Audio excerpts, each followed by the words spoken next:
കോട്ടയത്തേക്ക് വരുമ്പോൾ ആ ആശ്വാസവും ഇല്ലാതാവുകയാണ്. കാരണം കോട്ടയത്തെ ഒരു സ്ഥിതി എന്ന് പറഞ്ഞാൽ വൈക്കം ഉൾപ്പെടെ 1-2 സ്ഥലങ്ങളിൽ മാത്രമാണ് LDF-നെ സംബന്ധിച്ച് ചെറുതായിട്ടെങ്കിലും ആ നിലയിൽ തന്നെ നിൽക്കാൻ, ഇല്ലെങ്കിൽ അവരുടെ ആ സീറ്റുകൾ, ആ വാർഡുകളെല്ലാം നിലനിർത്താൻ സാധിച്ചിട്ടുള്ളത്. മറ്റൊരിടത്തും LDF ഇല്ലാതെ പോയി എന്നുള്ളതാണ്.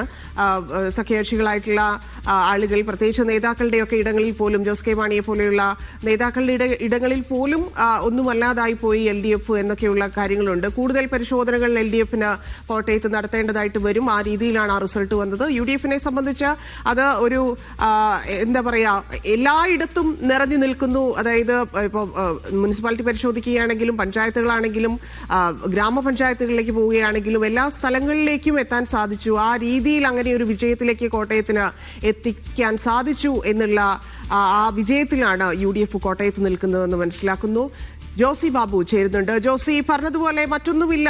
2-3 സ്ഥലങ്ങൾ ഒഴിച്ചാൽ, വൈക്കം ഉൾപ്പെടെ ഒഴിച്ചു കഴിഞ്ഞാൽ വേറൊന്നും LDF-ന് എടുത്തു പറയാൻ കോട്ടയത്തിനെ സംബന്ധിച്ചില്ല. കോട്ടയം പല സ്ഥലങ്ങളിലും ചരിത്രം മാറ്റിക്കുറിച്ചൊക്കെയാണ് LDF പലപ്പോഴും വന്നിട്ടുള്ളത്. പക്ഷേ ആ ചരിത്രവും മാറുന്നു എന്നുള്ളതല്ലേ ഇന്നത്തെ വിധിയോടെ മനസ്സിലാക്കുന്നത്?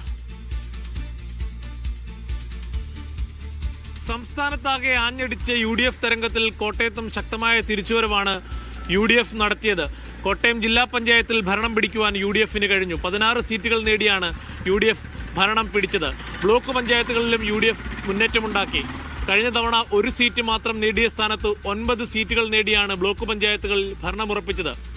അതോടൊപ്പം തന്നെ ഗ്രാമപഞ്ചായത്തുകളിലും നഗരസഭകളിലും UDF-ന് ശക്തമായ മുന്നേറ്റമുണ്ടായി. 6 നഗരസഭകളിൽ 5 നഗരസഭകൾ UDF ഭരണം ഉറപ്പിച്ചു കഴിഞ്ഞു. പാലാ നഗരസഭയിൽ സ്വതന്ത്ര പിന്തുണച്ചാൽ സമ്പൂർണ്ണമായും UDF-ന്റെ കയ്യിലേക്ക് നഗരസഭകൾ മാറും. ഗ്രാമപഞ്ചായത്തുകളിലും വലിയ മുന്നേറ്റം ഉണ്ടാക്കുവാൻ കഴിഞ്ഞു. കഴിഞ്ഞ വർഷം കേവലം 21 ഇടത്ത് മാത്രം ജയിച്ച സ്ഥാനത്ത് ഇക്കുറി 44 ഇടത്ത് ജയിക്കുവാൻ UDF-ന് കഴിഞ്ഞു.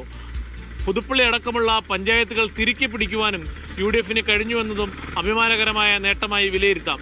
അതേസമയം തന്നെ LDF-നുണ്ടായ തകർച്ച വലിയതാണ്. കുമരകം ജില്ലാ പഞ്ചായത്ത് ഡിവിഷൻ ഉൾപ്പെടെയുള്ള സ്ഥലങ്ങളിൽ LDF തോറ്റു. അതോടൊപ്പം തന്നെ പല പ്രധാനപ്പെട്ട പഞ്ചായത്തുകളിലും ഭരണം നഷ്ടമാവുകയും ചെയ്തു.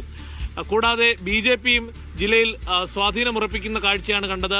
3 BJP ഭരണം പിടിച്ചു. കഴിഞ്ഞ തവണ ഭരണമുണ്ടായിരുന്ന പള്ളിക്കത്തോടും മുത്തോലിയും നഷ്ടമായപ്പോൾ പൂഞ്ഞാർ, തെക്കേക്കര, കിടങ്ങൂർ, ഐമനം പഞ്ചായത്തുകളിൽ ഭരണമുറപ്പിക്കുവാൻ BJP-ക്ക് കഴിഞ്ഞു.